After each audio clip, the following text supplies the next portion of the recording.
trying to be an influencer. I was just being a random teenage girl posting as if any other girl would on social media. And I gained a lot of followers for that. And it was really cool.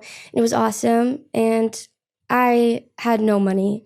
No one in my family had money to just buy a flight whenever they wanted, let alone live in California or be able to get into like a music studio, And so I honestly think I was truly blessed with that opportunity because I wouldn't still be able to leave and do what I've always wanted to do and like sing if I couldn't have the money first. And even the audience, it allowed me to, go to LA and to get in a studio. And by the time I even had my first song out, people already knew who I was. So that's incredible. That's incredible. What was your going backward? If you could think of a couple of memories from your childhood that you feel made you really find it to be so tough or your teenage life to be so challenging, what were those memories for you that you think spurred this desire to leave and build your own life and create and kind of follow that higher power, as you said? What were those things that happened to you specifically that you think were dark and hellish in that sense? Growing up, it was very hard for me to have friends. I struggled a lot in school and with people my age. I was someone that was never really fit in, someone no one really understood, left out of a lot of things, bullied to an extent. And I feel like that also drove me to want to become better. And I believed my entire life just being a good person, that will pay off.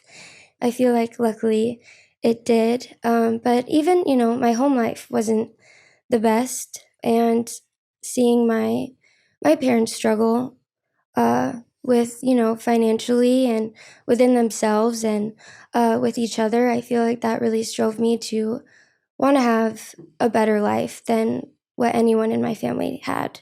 But it was really hard growing up, and I'm at a place now where I love my parents so much, which came, after a lot of healing. But I just saw a lot, and I just knew that I wanted to be better than what I saw, and I wanted to do better. And also, too, it's like where I'm from a small town, a 9-to-5 job, and going to college, and that wasn't something that was for me, something that I desired, something that I was ever interested in. I remember junior year, I got in trouble because I refused to apply to any colleges. I knew that I had to do something different. Was it you that rekindled your relationship with your parents, or was it them? Like, how did that come about? Because that's really wonderful to hear when that can happen. It's not possible for everyone, but how did that start? Yeah, well, I've always had a rocky relationship with my parents, but my mom, she's always my mom, and I loved her dearly, and I always will. And so we've always had somewhat of a relationship, even when I ran away, which at the time, me and my parents, we were not okay at all, which is why I ran away. I started doing hypnotherapy maybe a little over a year ago, if not a year ago. And that has been the one thing that has truly been life-changing and changed who I am as a person. Because the whole idea of it is that it reaches down in your subconscious, and that's where all of your trauma is stored, even things that you don't remember. And we worked through everything that has affected me to this day that I couldn't even tell you, that we were able to bring out. And because of that, I've been able to talk to my dad that I didn't for years and haven't since I ran away. I recently just visited them and went home for the first time last week for the 4th of July. I saw my little brother that I haven't even met yet because he was born a year ago. It's been really good. I feel like because of how I grew up and because of my childhood, I've been very independent, and I've been that type of person that was like, I'm going to do everything myself and I don't need anyone. I never needed anyone.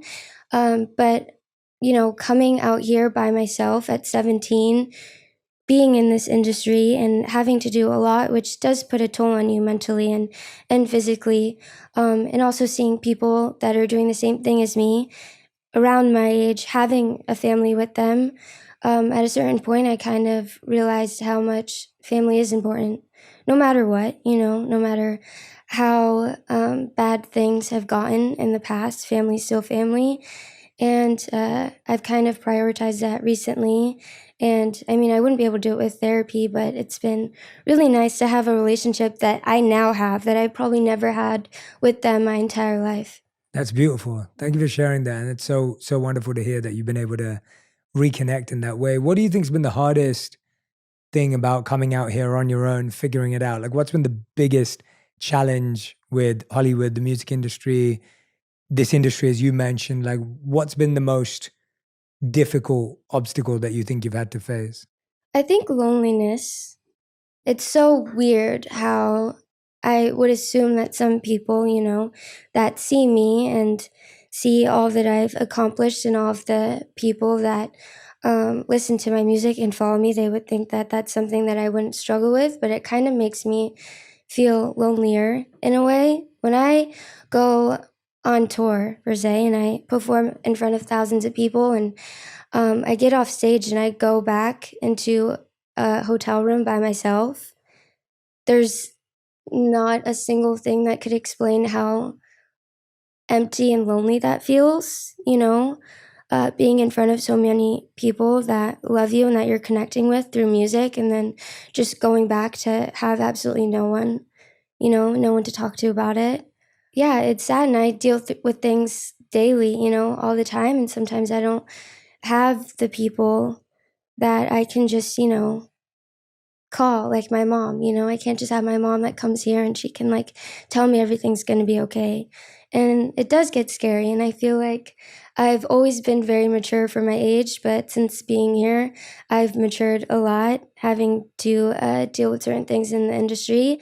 But still, at the same time, I feel like I'm still a kid at heart. I just am only about to turn 21, which is crazy to think about.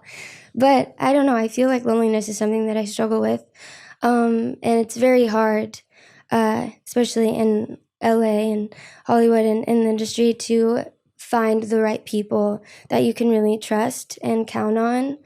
I feel like I'm even lucky enough to say that I found like probably four, the entire time I've been here. But you never know what people's intentions are, and not everyone has the same heart as you, which I feel like I struggle with as well. Yeah, it's so interesting how artists, I feel, for years have struggled with being on the road alone. And this year I got a glimpse for my first time because I Hmm. just went on a world tour. Yeah. I'd never done it before. I'm obviously a lot older than you. And I was traveling from February 1st till up until about 2, 3 weeks ago when I got home. And that was the longest I've ever been on the road. And I just sat there and just thought about all my clients or friends that I have who are musicians and people that I work with. And I was just sitting there thinking about how hard this would be if I started doing this when I was 15 or 16 or Yeah. 17 or 20. And I can totally see why it's so challenging, but it feels like no one's really found a way to make it easier, which No. is why you still see artists after all this time canceling tours and announcing that they need a break. And do you now see that as natural that it is hard, or do you sometimes fall into the trap of like, oh, it's a weakness or it's something about you? Or are you able to accept that this is just hard to do? Because I think some people kind of go back and forth. They feel guilty that they find Yeah. it that challenging. I mean, I feel like it has to be hard. With all the amazing things that I've been blessed with doing what I do, like there has to be things that have to be difficult, And I don't mind, struggling, because it gives me something to talk about and to write about. I mean, that's what my whole music and everything that I'm about is focused on, is, the things that I struggle with, and I talk about them so that I can help people. In a way, it's hard, but I feel like I'd rather deal with this, Yeah. and the struggles that come with this than, having to do something that I don't love and, be unhappy with my life. I think that's a great mindset. That's incredible that you've been able to grasp that idea so young. I think that idea, and I just want to repeat it for everyone who's listening because it's really powerful. You just said that the life you've chosen, it comes with stresses and challenges and issues, but you'd rather choose that life Mm. because it connects you to something you love than the other life, which sometimes we think like there's a path that has stress and there's a path that Yeah. won't have any. Hmm. And that's just not true. Like both of them have it. Whether you follow your dreams or you don't follow your dreams, there'll be stress on both parts. Uh, And it's about choosing which one you'd rather have. So it's incredible that you've grasped that idea. I know that you struggled with anorexia in the past and then you had a relapse during your tour as well. And I can't imagine just how challenging that is during a tour to have that experience again. Can you walk us through your relationship with it and how you've been able to try and navigate it and still continue to pour out into your music and connect with your fans and, you know, show up today to talk about your experience? It's not easy to do that. How have you done that? I talk a lot about mental health because that's been something that I've struggled with since I was 6, and my entire life I've never really known or had a figure that has made me feel like I'm understood and not alone when it comes to things like that. And I feel like, fortunately, now it's not as taboo as it's always been. But I feel like for the past almost 2 years now, anorexia has been one of my biggest mental health struggles. And I have made a song about it before, but I made that song when I was recovered at the time, so I wasn't dealing with it as hard. But an eating disorder is something that's very personal and very hard to even articulate yourself, because it takes over your mind and it's very different for everyone else. And sometimes I shy away from talking about it because I'm either embarrassed or I don't want to admit that I'm struggling at the time because it's a very toxic disorder, or it's very hard to talk about it and not be triggering to others, which gets difficult. And I still deal with it pretty bad to this day. I've been in talks about, getting treatment and hopefully seeing someone and finally getting help, because as much as I try to take time to focus on mental health, when you really need intensive treatment for something and, to go away for 3 weeks, it's not that easy when you're trying to write an album, and tour. Dealing with it on the road, though, was pretty hard. Um, when I'm at home in LA, I live by myself, and the only time I don't go out, I'm not that much of a social person, so the only time I leave my house is when I go to the studio and I make music. So being alone, I feel like it's hard to struggle with anorexia, but it's easier because I'm alone and I don't have to, deal with anyone around me or any triggers. And things like that. But being on tour, constantly being around a group of people where it is normal for people to eat. That's a thing that has to be done, in order to live. So to be around people that are actually, that don't struggle with it and are taking care of their bodies and that don't have to deal with body image. And then me also having to get on stage in front of people every night where it's like people are there to see me. Not only like the people that come to my shows, but everyone else gets to see them because people post videos. There's pictures and videos taken at every angle.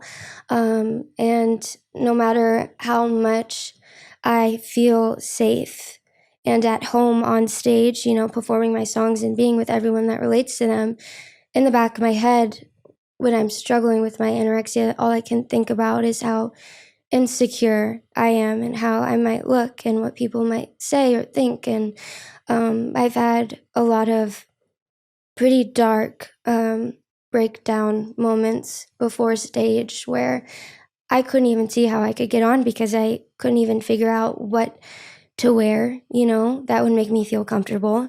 And when you're on the road for how many weeks or months, you don't have a huge option to, to wear whatever you want. Like, your stage outfits are your stage outfits.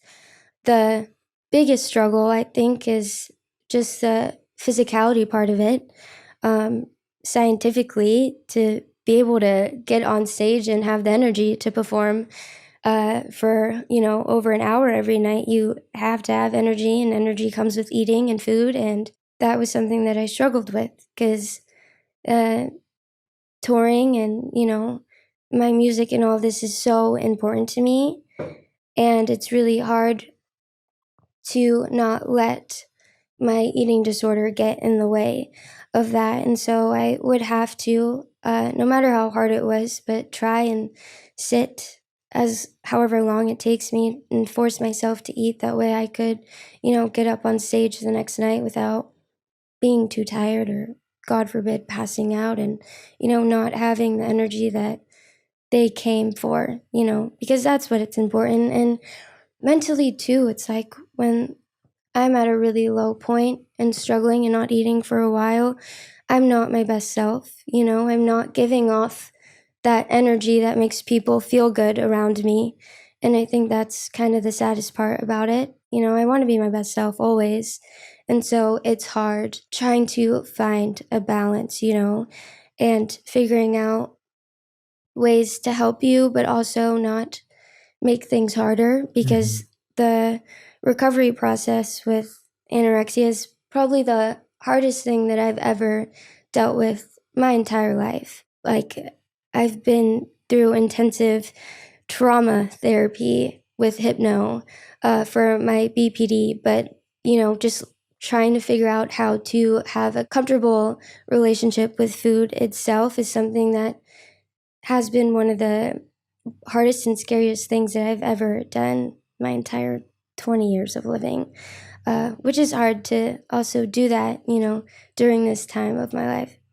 Yeah, thank you for being so vulnerable and open. I really appreciate it because, that's what I'm trying to create here is a safe space where people can actually be seen and heard yourself. And then everyone who's listening who's either struggling with something similar or may love someone who's going through something like this, I can definitely testify that getting on stage without eating disorder is hard enough Yeah. in and of itself. Mm-hmm. And so having that extra layer of worrying and being concerned and even the energy, as you were saying, about even having the energy to perform. I remember just before I was going on stage, like being present.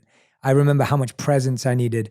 I also sleep really early. So to go on the stage at 8 p.m., I'm like, it's coming up to my bedtime in 2 hours. Like, how am I going to stay up without pumping my body with sugar or anything else? I want to stay up naturally. Yeah. And that's without any of the stuff you're having to think about. So I'm just empathizing and listening into what that challenge looks like. What would you like people to know about anorexia so that they're aware? Because I feel that a lot of the times these terms get normalized and we hear them everywhere, but then we kind of become desensitized to it and people aren't necessarily aware of how to deal with their friend who's going through it, or sometimes someone's kid's going through it. From your experience, not as like it's the same experience for everyone, because we know it's not. From your experience, what do you think it's good for people to know if someone they love or someone they know is going through something like this, or they think they might be? What would be useful for them? I think the first and biggest thing is that not only with just anorexia, but with all eating disorders, it looks different on everyone. There's not a look to it. And I feel like it's so damaging when there's a common idea or image, of how someone that is anorexic should look, or how someone that struggles with an eating disorder should look. And they kind of, take that as to how sick they are, which that doesn't matter at all. And I also feel like it's something that, but just it's impossible to understand something like anorexia if you have not gone through it before.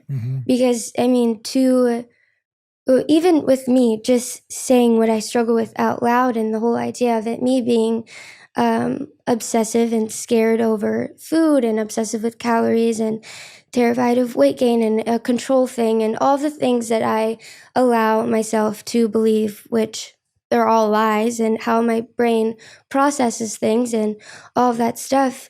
I know that it's not real, and I know that it's all lies, and I know it's absolutely delusional, but that's the disorder. That's what happens. And so when you don't struggle with that, you don't understand that, so I have a lot of people that, have told me before, just eat, or like people will say things that they think will help, but that's not the issue. I think most importantly is just to, with any mental health disorder or anything like that, just the best thing to do for someone is to just give them love and support. Sometimes it's best not to try too hard to give advice or to say things that you think are going to help, because there are some things that, might seem helpful and that you might have good intentions by saying, but it might trigger someone, that's dealing with it. For example, I know for me, and I feel like it might be a common thing for a lot of people that struggle with anorexia, the word healthy to everyone is a great word. It's a positive word. Everyone wants to be healthy. But for me, when someone says that I look healthy, it makes me want to spiral. It makes me go crazy because that's not a word that, healthy to me, I associate with something that, is not the best, because unfortunately in my brain, being called sick is something that, in a terrible and ugly way, is something that comforts me more than the word healthy. Which little things like that I feel like is important for people to know that want to be there for someone that don't, understand. It's like, just have to be wise and not walk on eggshells, but just be more sympathetic and understanding of what they could possibly be going through, even though you don't understand. It's, something to this day that I still don't understand or get, or I kind of struggle with even coming to terms with the fact that I deal with it, because I am now at the point where I'm aware of how unhealthy it is, but I still can't process, that it really isn't real, because I still have that eating disorder mind, But yeah, I think just being supportive and loving and dealing with it with grace and patience. I feel like that's a big thing. Everyone wants who they love to be better and the best that they can be and healthy and to get help when they need it. But I think sometimes people forget the fact that getting help and recovery is something that's very linear and not linear. It's a long process, and it takes time. And something like this, I've been rushed into recovery before, which led me into a pretty terrible relapse. It takes time. So you just have to be patient with people that are struggling and just give them as much love as you can. I feel like love goes a long way. Yeah. Well, I think for what it's worth, your awareness and how eloquent you are in explaining at least what you're experiencing is really admirable. Thank you. Honestly, like just hearing you talk about it and reflect on it, your awareness is so high, which is an incredible step in your journey. And I think the advice you gave or the insight you gave is really useful, because I think when we love someone, we think we have to solve their problems, and we think we have to say the perfect thing, and we think we can fix it. And you're so right that actually what we need to do is be patient and supportive and loving and kind and just be there. Yeah. And we don't have to say the perfect thing, and we don't have to have the perfect advice, because we don't know what it feels like. Yeah. And I think that that's really useful for people to hear, because we think we're useless if we can't fix someone's problems when we love them. So And true. that person doesn't think you're useless. That person actually prefers if they just know you're there. 100%. And you don't have to have the solution. One thing I loved when our teams first started talking about us sitting down was your 8 stages of a breakup, your new music. And I wrote a book called 8 Rules of Love Oh, I this love year. that. And so when that came up, I was like, I wrote a book about love this year, which is why I was on tour. And you've written music, and I know on TikTok, I've been watching your videos of each stage and each part. And I find that, you've had 2 public breakups. It's never easy. Could you walk us through what you find is different between a public breakup and a private breakup? Because I almost feel like we don't really grasp that again until you've lived it. Oh, And I'm yeah. guessing you had breakups previously that were not public, potentially. What are the differences? Like, what do you notice? Breakups in general are just absolutely worst. the worst. Yeah, hard. Even though I feel like they're very critical experiences that you have to go through in life in order to grow, they suck. But a public breakup, man, it just the fact that it's not, just your close relatives and friends that know about you and your relationship.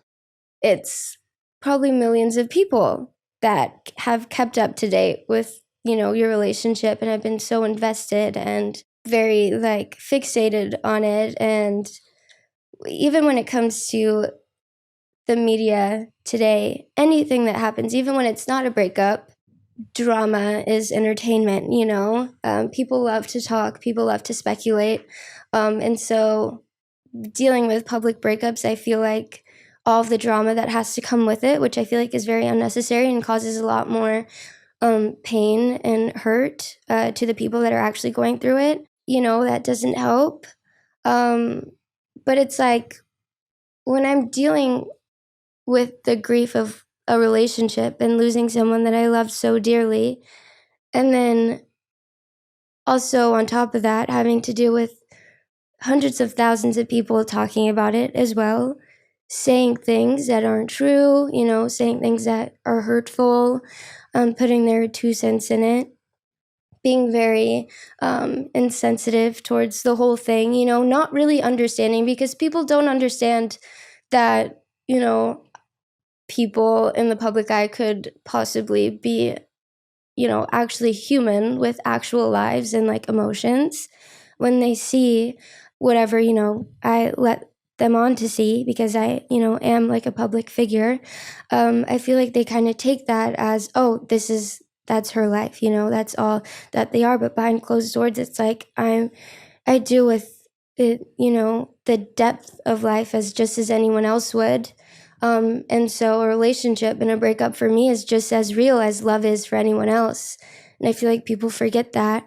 So I feel like that's hard with having to deal with everyone's opinions and comments and all the stuff that comes with that, but as well as nonstop, constantly seeing, you know, pictures or videos and videos, like, you know, just anything about me and my past relationship and like all of that stuff. I feel like when, you know, growing up in high school, when I first had my boyfriend and everyone started getting in like relationships, like it was like a rule, like when you break up with someone, like you delete their number, like you unfollow them on Instagram, like you don't look at them, you don't talk to them, like you don't hang out with them, like it's like a out of sight out of mind type thing, you know. It helps you you need that period where it's like they're gone, you know, and you get over them easier. Well, like it's impossible for me, it's everywhere. And so I feel like that's hard, you know, that constantly being brought up. I mean, how could you expect anyone to properly move on and get over a relationship that was so deep and intense when it's constantly talked about, constantly brought up in my life? It's hard, not to mention I have a song with one of my exes, which is, you know, it's kind of, it's so different. It's so different. And yeah, I feel like you know, regular breakup through having to deal with a breakup with the public is always going to be hard. And, you know, they're both hard, but I feel like having the media involved is 100% a lot more difficult. Yeah. How did you come up with the 8 stages of a breakup? Oh my God, this is so funny. But I was listening to, so a lot of the times I'm very intentional and I'm very thought out when it comes to every little thing that I do, especially with music. But this this whole 8 stages of a heartbreak breakup thing actually came after it was done. I was listening from top to bottom through my entire EP after it was mixed and mastered, and I was kind of like, you know what? This is kind of like going through like all 8 stages of a breakup, because I was like, instead of the 7 stages of grief, like this is like 8 stages because there's 8 songs of a breakup and like the grief of a relationship. And I was with my team, they were like, whoa, it's kind of cool. And I was like, yeah. And so it all makes sense. Sometimes I plan things out before, sometimes things just magically fall into place and make sense after. But yeah. I love it. I love it. I think when we start recognizing there's stages and phases to anything, Oh yeah. it helps us so much as humans, where we realize it's not just all one big thing. There's actually changes in how we feel. What have you found to be the hardest stage in a breakup for you personally? Or like what's the stage that you find the most challenging? I feel like they're all really hard, but I feel like the one I think that I called this one the desperate stage. And I just made a video about it because I have this song called Motel Whore. And I was like, this one represents the desperate stage of a breakup. And it's It's kind of like that bargaining stage where you just try and do whatever you can to get that person back in your life, no matter what costs, and like however you can. So yeah, it's when like you break up with them and then you're at the point where it's like you just want them in your life, that you're willing to do whatever it is to keep them in your life somehow, even though it hurts you, because you know the way that you want them in your life is the way that you had them before in that relationship. But now it's like it's not that, and so you kind of end up hurting yourself more because you're, putting yourself back in that place, but also knowing that like you're going to end up leaving heartbroken again, because it's a lot harder when, you try and be with that person, whether it's like friends or just like hooking up or any of that stuff, when there's like actual real love and connection on your part still. But it's like, and you try to convince yourself like, oh, like this is going to get them back. Like our relationship's going to be like, how it was before, but it doesn't happen. And then it crushes you even more. I feel like that's the hardest stage, when you just become very desperate for any ounce of attention that you can get from that person. Because it ends up breaking your heart even more. You could skip that stage and, fully like lead on the path of healing the way that you should. But I feel like that's like the one stage where we kind of like trip up the stairs and we're like, oh God, yeah, we made it harder for ourselves. Yeah, that's well said. I can agree more. That really resonates, because I think we're living in that dream of like what it could have been and what it should be, and like they must love me and I'm gonna get it back and I'm gonna win them over. And I mean, we waste so much time in that. What do you think is like the longest stage? What stage do you think and you spend the most time in when you break up with someone, where you just like so much energy gets sucked out in being lost at a stage? Trying to recover from the codependency part. Because I mean, when you're in a relationship, I know I get so codependent on someone, that's the person that you have always, there's something that you go through, like you have that one person that you can talk to, cry to, they're always there for you. They become your comfort, that's your safe place. And then when the relationship's over, it's like you don't have that, you're left on your own. I feel like that was the longest stage for me to get over, because I was so used to being so codependent on someone, and having that comfort when it's all gone. Every time that I dealt with something that was hard for me, every time that I got upset, every time I felt alone, I couldn't help but want and like crave that person, because I was used to having them during those times. And trying to escape from the codependency and learning how to love yourself and enjoy your own company, and even just like coming to terms with the fact that like you can be that person for yourself, and that you don't need anyone. I feel like that's the longest process, 100%. You're so right. What helped you personally in both those stages? So let's go back to the first stage, that stage of like, I'm desperate, I'll do anything to get them back. Like, you said that was the hardest stage. Like, what helped you in your life break through that stage? Because you're so right, it is the hardest, because it's the one where we have the most hope, but it's false hope. And it's the one where we also are living the most in dreamland in our minds. So it's so hard when that picture crumbles. Yeah. What have you done? What's really worked for you? I think therapy was a big thing for me. And there was a moment where during that time where I fully took the step to almost fully isolate myself, where I was only focused on myself and my healing and my music and things that made me happy. And I spent that time really trying to figure out, who I am as a person and the things that I love and the things that help me. And so it kind of like, that like point of relationship where like you start to like understand and like know that like person that you're with, and you get closer with them. It's like that very beginning. It was kind of like I started to go through that with myself. And so it kind of took me away from having to, really struggle with the breakup. I feel like you just gotta fake it until you make it and just force yourself.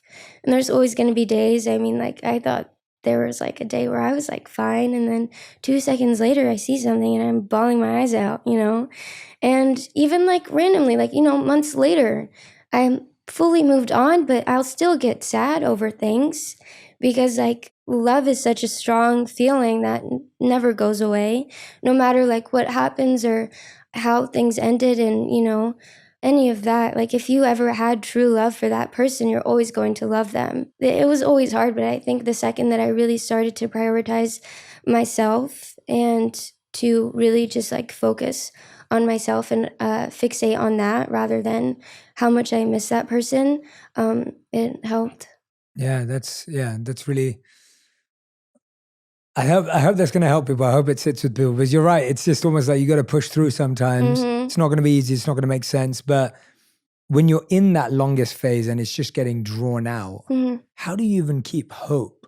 And how do you even keep faith that I can have love again and that I do deserve to be loved? Because I think in that longest phase is where a lot of people get so broken down that they're like, I'm not lovable. Yeah. I'm not likable. I'm not worthy. I'm not attractive. I'm not smart, whatever it may be that person made me feel. Mm-hmm. Now it's like, I can't be all of those things because it's that stage is drawn out so much that it beats up your self-esteem. If that Yeah. makes sense. No, that was something that I struggled with for the longest time. And I think that the more that you keep yourself in that mindset, the hardest that it's going to be to get out of that. Because yeah, of course. I mean, like when you start kind of like tearing yourself down and thinking about, how difficult it is to find love again, that you won't, because no one's ever gonna love you and all that stuff, and you're worthless and everything that comes with that, it's going to keep you away from doing the proper healing and to actually want to heal. Because if you have that mindset, then it's like, what's the point of healing, and getting better? I realized I got to a point where I was like, yeah, I'm never going to fall in love again, or no one's ever going to love me. And then I got to the point where I was like, you know what? I don't care. I don't care to ever have a relationship. Like, I'm fine. Because every relationship, I mean, there's probably going to be a few trial and error ones until you find the person that you like really end up being with, and so it's no guarantee that the next one that I get in a relationship with is going to be the one, which would, most likely end up in a heartbreak that in that moment I'm like, I cannot afford to go through again. So I don't even care to, be in a relationship or find love again. But then in therapy, I realized that that's not going to change unless you love yourself.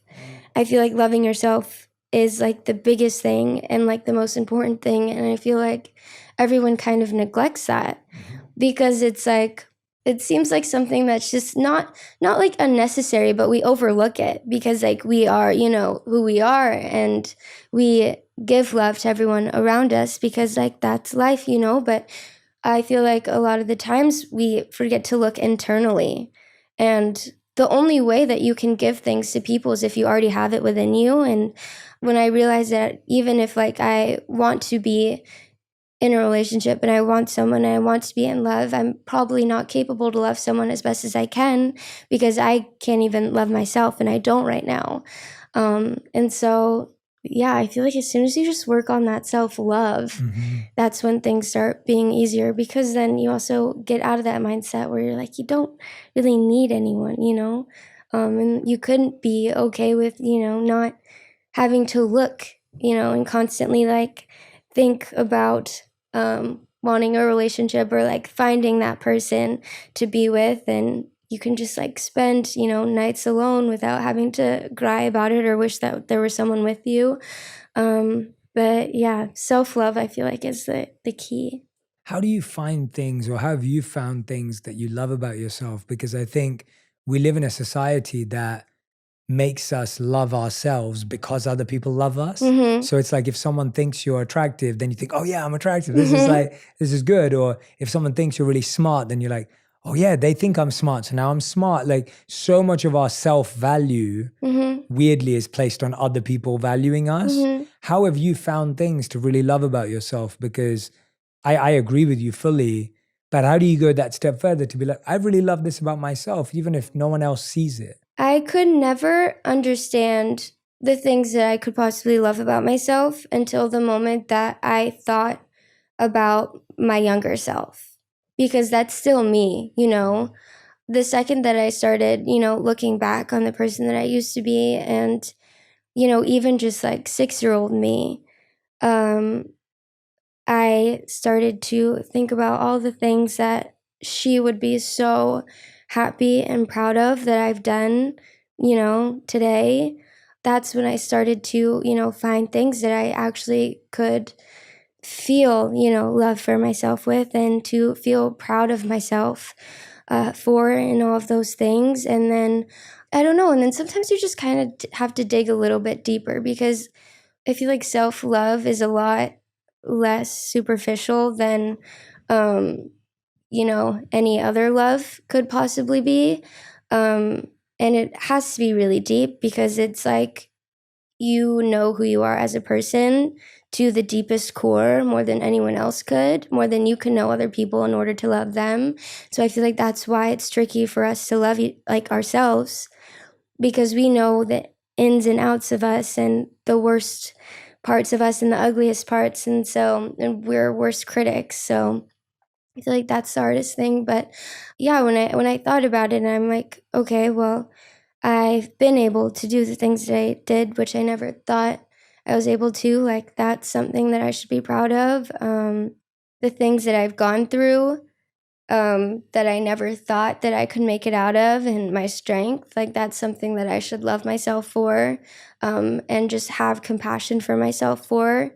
Even just the fact that, like, at the end of the day, no matter all the things that I've been through, and no matter like how bad people have treated me, like the fact that I'm still a good person and I still have a good heart, and I know that, more than anyone else could.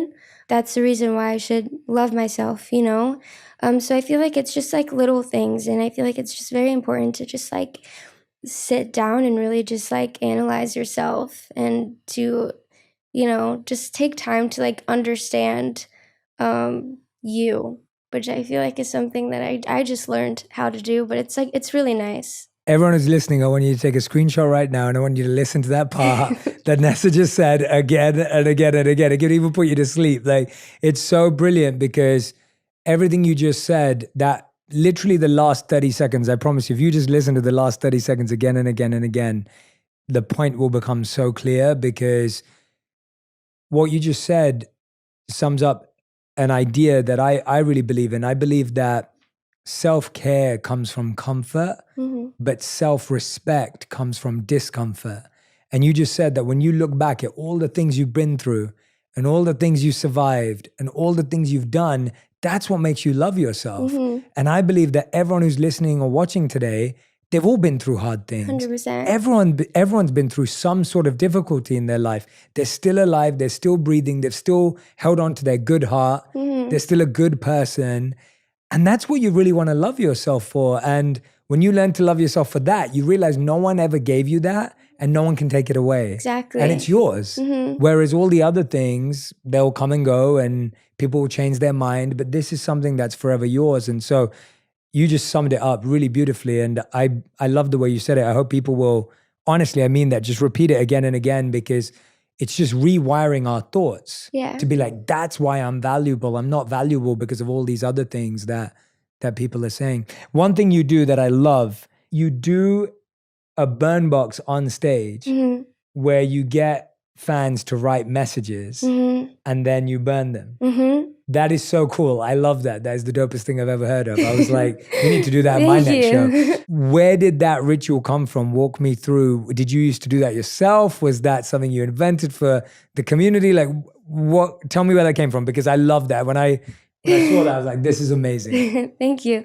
Well, the thing about my music is that it's very deep and meaningful, and I talk a lot about mental health, and I know that a lot of the people that come to my shows are there because they have struggled and they relate deeply to my songs. It's not just, I never want my shows and my tour to just be a show where it's, just me playing, their favorite songs. Like, I want this to be like not like a therapy session, but like a healing, moment for everyone, like a bonding moment, something that's really real, something that they can walk away from and not only just remember the music, but the feeling that they've gotten from it. And I also wanted to do something that was interactive and helpful and healing the same way. And I thought that doing a burn box could be cool.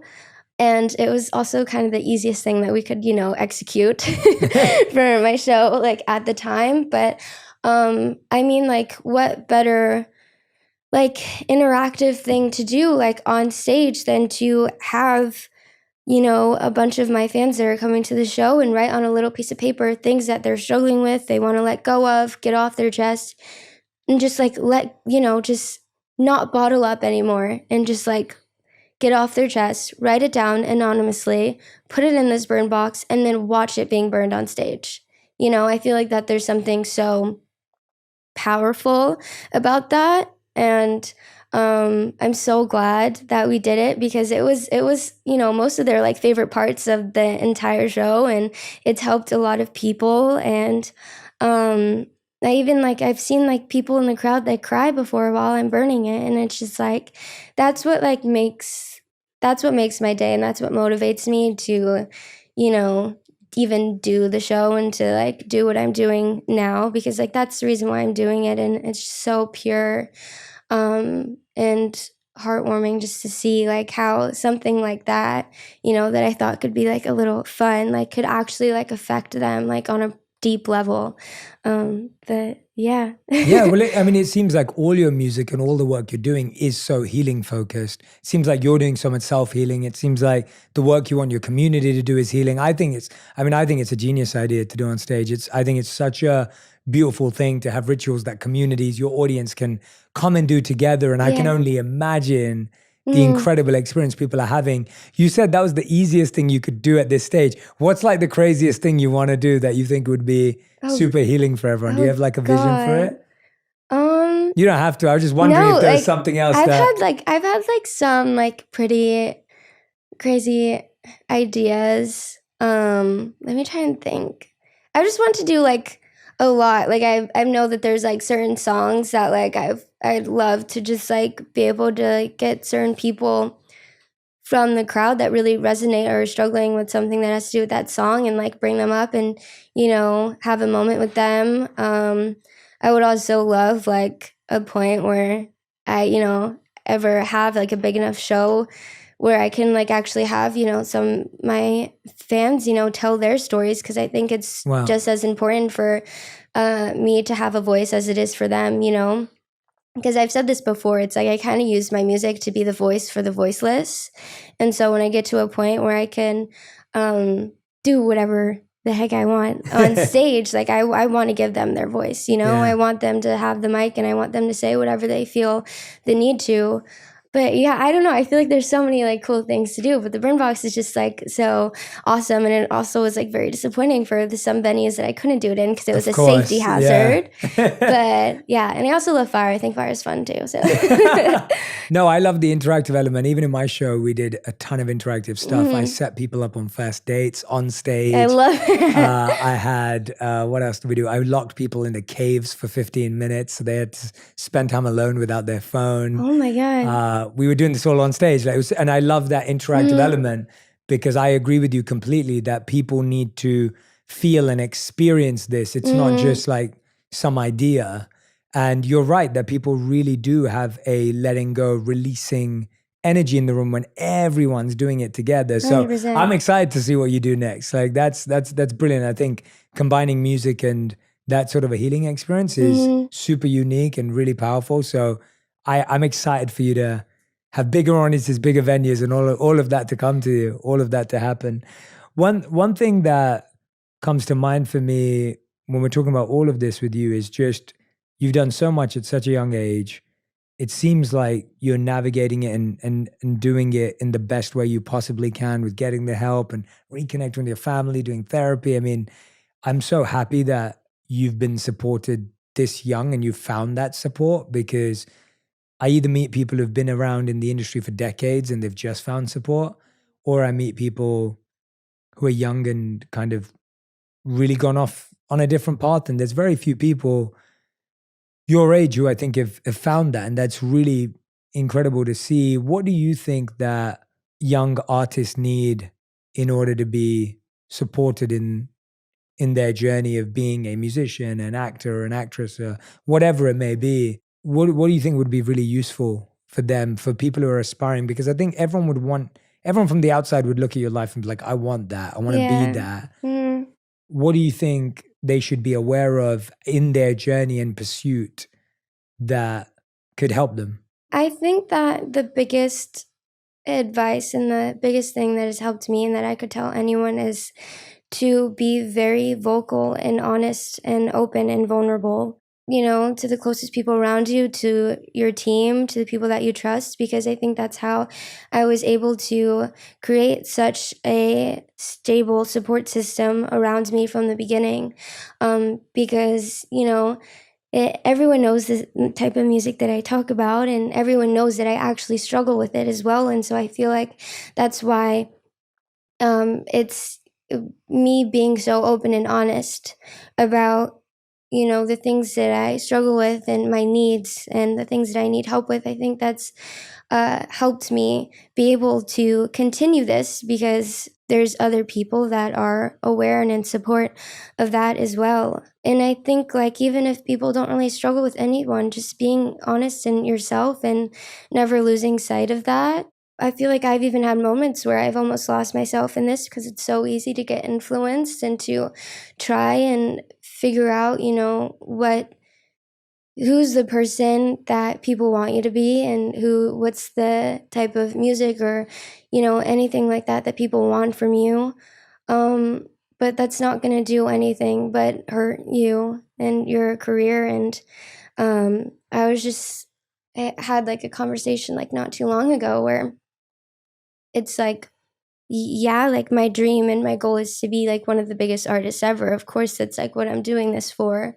But I'm not never in my entire life going to sit down and release a song that I know is a hit, or to go and write a song that I know is a hit that doesn't feel like me as an artist and isn't something that I relate to, just so that, it'll, give me a step up in the career and maybe like create this like skyrocket process for me because it is a hit, and it's something that would be good in the industry. I'd rather build whatever I can by being myself, because it's more like I'd feel more proud doing that and accomplishing things just being myself. And